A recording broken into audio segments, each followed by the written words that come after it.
இந்த மாதிரிலாம் சாதம் செஞ்சு லஞ்ச் பாக்ஸ் கொடுத்து விடுங்க. லஞ்ச் பாக்ஸில் பாருங்கள் ஒரு சாதம் கூட மிச்சம் இருக்காதுங்க, அவ்வளோ டேஸ்ட்டாக இருக்கும். அனைவருக்கும் வணக்கம். நம்முடைய சேனலை சப்ஸ்கிரைப் பண்ண எல்லாருக்குமே ரொம்ப ரொம்ப நன்றிங்க. இன்றைக்கி மதுரை தங்கமிட்டு சமையலில் என்ன பார்க்க போகிறோம்னா, ஒரு சூப்பரான ஒரு லஞ்ச் பாக்ஸ் ரெசிபி தாங்க. இந்த கேப்சிகத்தை வச்சு ஒரு சூப்பரான ஒரு சித்திரனா தாங்க பண்ண போகிறேன். வாங்க வீடியோக்குள்ளே போகலாம். ஃபஸ்ட்டு இந்த கேப்சிகத்தை பொடிசாக கட் பண்ணிக்கலாங்க. மிக்ஸி ஜாரில் பாருங்கள், ஒரு 2 பீஸில் தேங்காய் எடுத்துருக்கேன், அதை சேர்த்துக்கிறேன். ஒரு பச்சை மிளகா எடுத்துருக்கேன், அதையும் சேர்த்துக்கிறேன்.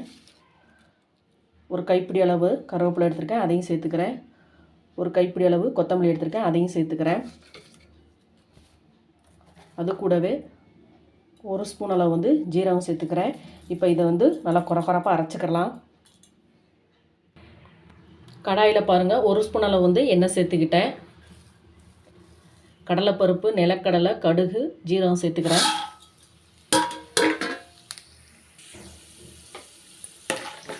எல்லாமே நல்லா எண்ணெயிலே நல்லா வதக்கிக்கிறலாம். அது கூடவே ஒரு கொத்து கருவேப்பிலை சேர்த்துக்கிறேன். எல்லாமே நல்லா வறுத்தாச்சுங்க. இப்போ மிக்சியில் அரைச்சிட்டு வந்த அந்த விழுதை சேர்த்துக்கிறேன். நல்லா மிக்ஸ் பண்ணி விட்டுக்கலாம்.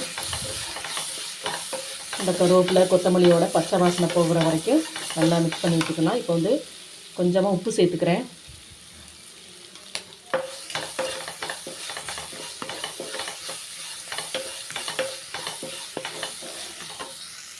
கருவேப்பிலை கொத்தமல்லியோட பச்சை வாசனை எல்லாமே போயிருச்சுங்க. இப்போ கேப்சிகம் பாருங்கள், இப்படி கட் பண்ணி வச்சுருக்கேன், அதையும் சேர்த்துக்கிறேன்.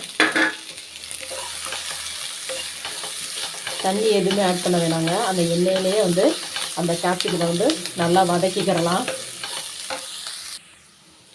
சித்திரண்ணாண்டா வேறு ஒன்றும் இல்லைங்க. இங்கே பெங்களூரில் லெமன் சாதத்தை தான் அப்படி சித்திரண்ணான்னு சொல்லுவாங்க. பண்டிகை காலங்களில் இந்த சித்திரண்ணா நிறைய செய்வாங்கங்க. பீன்ஸில் சித்திரண்ணா பண்ணுவாங்க, தேங்காயில் சித்திரண்ணா பண்ணுவாங்க. ரொம்ப ரொம்ப டேஸ்ட்டாக இருக்குங்க.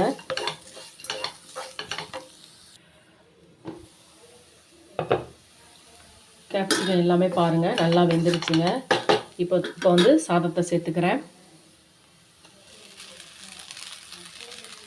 சாதத்தை சேர்த்து நல்லா கிளறி விட்டுக்கலாம். சாதத்தை நல்லா கிளறி விட்டுக்கிட்டேங்க. இப்போ ஒரு 1/2 லெமன் எடுத்துருக்கிறேன், அதை பிழிஞ்சு விட்டுக்கலாம்.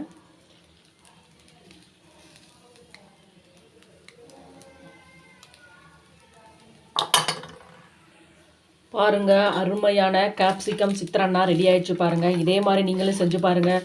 ப்ளீஸ் நம்ம சேனலை பார்க்குறவங்க நம்ம சேனலுக்கு லைக் பண்ணுங்கள், ஷேர் பண்ணுங்கள், கமெண்ட் பண்ணுங்கள், சப்ஸ்கிரைப் பண்ணுங்கள். மறக்காமல் பெல் பட்டனை கிளிக் பண்ணுங்கள். நன்றி, வணக்கம்.